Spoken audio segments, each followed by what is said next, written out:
ಮಾಡ್ಕೊಡ್ತಾರೆ. ಅವರಿಗೂ ಆಸೆ. ರಿಲ್ಯಾಕ್ಸ್, ಕೈ ಮತ್ತೆ ನೇತು ಮತ್ತೆ ಆರಾಮಲ್ಲಿ. ಇದು ವಜ್ರಾಸನ. ಕೂಡ್ರಿ. ಇನ್ನು ಮಂಡೂಕಾಸನ, ಅವಳೇನು ಮಾಡಿದ್ವಿ? ಉತ್ಥಾನ ಮಂಡೂಕ ಮಾಡಿ. ಉತ್ಥಾನ ಅಂದ್ರೆ ಸ್ಟ್ರೆಚ್ ಮಾಡಿ. ಮಂಡೂಕ ಅಂದ್ರೆ ಕಪ್ಪು. ಇದು ಶುಗರ್ ಭಾರಿ ಇದೆ ತೋರಿ. ಹೊಟ್ಟೆ ಮೇಲೆ ಕೈ ಇಟ್ಟು ಹಿಂಗೆ ಇಟ್ಕೊಂಡು ಶುಗರ್ಗೆ ಯಾಕೆ ಆಗ್ತೈತೆ ಅಂದ್ರೆ ಆ ಶುಗರ್ ಏನು ಸಿಸ್ಟಮ್ ಇರ್ತೈತೆ ಇಲ್ಲೇ ಇರ್ತೀವಿ, ಅದು ಮೆಟ್ಟಾದ ಒಂದು ಗೊತ್ತಾಗ್ತೈತೆ.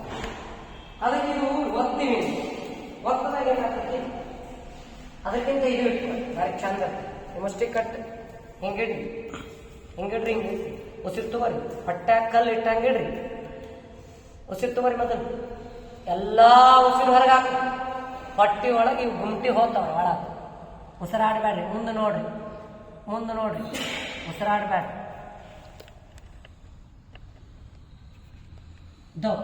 ಒಳಗೊಂದು ಹಾರ್ಟ್ ಬಡ್ದಂಗೆ ಬಡಿತಿರ್ತೀವಿ. ಅದು ಟಕ್ ಟಕ್ ಟಕ್ ಬಡಿತಿರ್ತೀವಿ. ಅದನ್ನು ಒಂದು 10 ಸೌಂಡ್ ಆಗಿ ಕೇಳೋದು, ಕೈಯಿಂದ ಗೊತ್ತಾಗ್ತದೆ. ಓಕೆ ರೀ. ನೆಕ್ಸ್ಟ್ ಇದರಾಗ ಎರಡನೇ ಹಂಗೆ ಹಿಂಗೆ ಇದು ಸರಳ. ಅದು ಸ್ವಲ್ಪ ಕಷ್ಟ ಅನ್ನಿಸ್ತದೆ. ಹೊಟ್ಟೆ ಒಳಗೆ ಕಲ್ಲು ಹಿಂಗೆ ಹೊತ್ತು ಇಟ್ಟಂಗೆ. ಓಕೆ ರೀ. ಇದು ಹಿಂಗೆ ಆರಾಮ್ ಉಸಿರು ಸೇಮ್ ಎಲ್ಲ ಉಸಿರನ್ನು ಹೊರಗ ಮುಂದೆ ನೋಡಿ ಉಸಿರಾಡ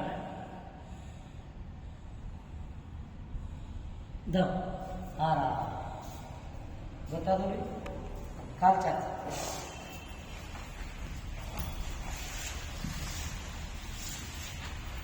ನೆಕ್ಸ್ಟ್ ಇನ್ನು ವಕ್ರಾಸನ. ಮ್ಯಾಥ್ಸ್ ಎಲ್ಲ ಸಬ್ಜೆಕ್ಟ್ ಬರ್ತಾರೆ. ಯೋಗ ಅಂದ್ರೆ ಅರ್ಥ. ಇದು ಕಾಲು ಮಡಚು, ಅದನ್ನೇ ಸೇಮ್ ಇರುತ್ತೆ. ಯಾವ ಕಾಲ ಮೇಲೆ ಇಟ್ಟು ಮೊಳಕಾಲ ಅದ ಕೈ ಮೇಲೆ ಯಾವುದು ಮೊಳಕಾಲ ಕೆಳಗಿದೆ ಅದ ಕೈ ಮೇಲೆ. ಯಾರಿಗೆ ಬೇಕಾಗ್ತದೆ ಹಿಂಗೆ ಹಿಡ್ಕೊಂತಿರೋದು, ಯಾರಿಗೆ ಆಗುತ್ತೆ ಹಿಂಗೆ ಇರೋದು.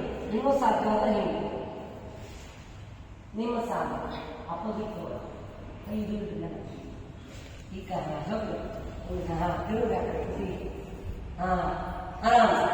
ಮತ್ಸ್ಯ ಅಂತ ಗೊತ್ತು, ಮೀನು ತಿಂದ್ರೆ ಶಾರ್ಪ್ ಆಗ್ತದೆ. ಆಮೇಲೆ ಮೀನು ತಿಂದ್ರೆ ಇದನ್ನ ಆಸನ ಮಾಡೋದು ಭಾರಿ ಶಾರ್ಪ್. ಶಾರ್ಪ್ ಅರ್ಥ ಹೊಟ್ಟೆ ಸಿಸ್ಟಮ್ ಚಂದ ತಿಂದು ಚಂದ ಜೀರ್ಣ ಆಗ್ತೈತಿ. ಜೀರ್ಣ ಆಯ್ತು ಲಕ್ ಆಯ್ತು ಅವಳಿಗೆ ಸಪ್ತರ ಸದಾತುಗಳು ಬಿಡುಗಡೆ ಆಗ್ತದೆ. ಸಪ್ತರ ಸದಾತುಗಳು ಬಿಡುಗಡೆ ಆಗ ನಮ್ಗೆ ಏನ್ ಬೇಕು ಸಂದರ್ಭ ಬರ್ತಾ ಆರಾಮ ಹಾಕೋದು. ಅವೇನೇನೋ ಚೇಂಜ್ ಆಗ್ತದೆ ಎಲ್ಲ.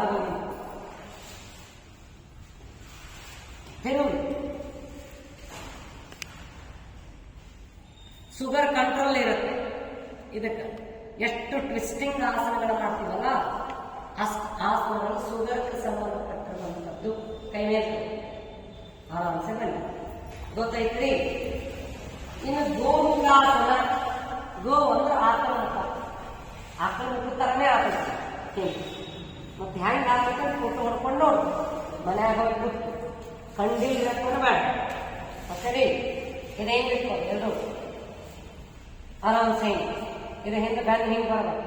ಇದು ಲಾಕ್ ಆಗ, ಇದು ಲಾಕ್ ಆಗಿ ಹಿಂಗೆ ಮೇಲೆ ನೋಡು.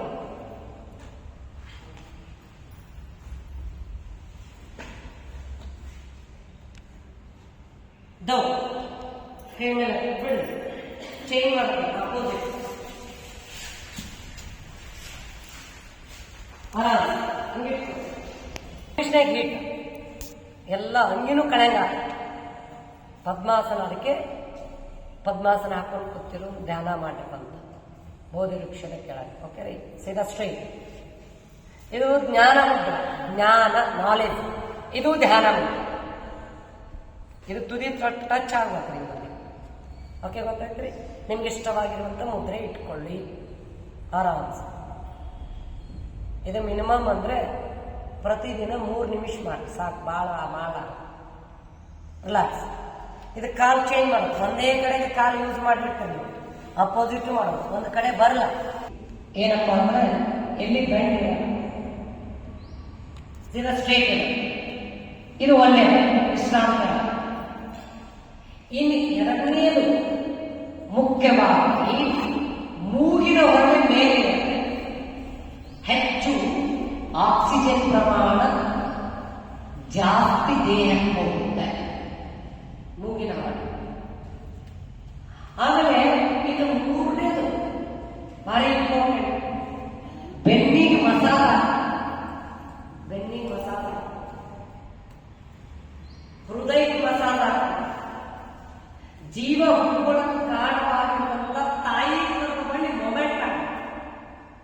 ಒಂದೇ ಮಾತು ಹೇಳಬೇಕಂದ್ರೆ ತೊಟ್ಟಿಲಿನಲ್ಲಿ ತೂಗದಂತ. ಯಾಕೆ ನಾವು ನಮ್ಮ ತಾಯಿ ಮಾತಾಡ್ಕೊಂಡ್ರೆ, ನಾನು ಸಣ್ಣ ಮಗುವಿದ್ದಾಗ ಅಳ್ಳಂದ್ರೆ ತೊಟ್ಟಿಲಲ್ಲಿ ಹಾಕಿ ತೂಗ್ತಿತ್ತು.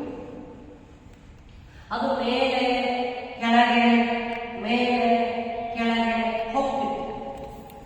ಮೇಲೆ ಕೆಳಗೆ ಹೋಗುವುದರಿಂದ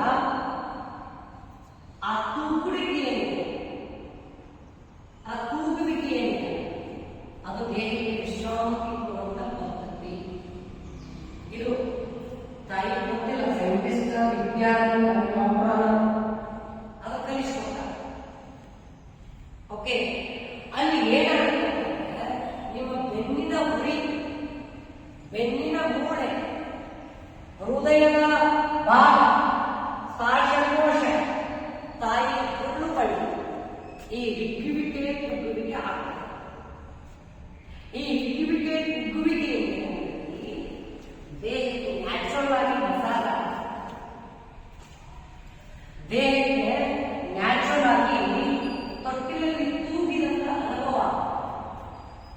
ಅವಾಗ ದೇಹದಲ್ಲೆಲ್ಲ ಹೆಚ್ಚಾಗಿ ಆಕ್ಸಿಜನ್ ಬರುತ್ತೆ. ಹೆಚ್ಚಾಗಿ ಆಕ್ಸಿಜನ್ ಬಂದಾಗ ದೇಹದ ನರನಾಡಿಗಳು ಲವಲವಿಕೆ, ರಕ್ತದ ಸಂಚಾರ ಸರಾಗ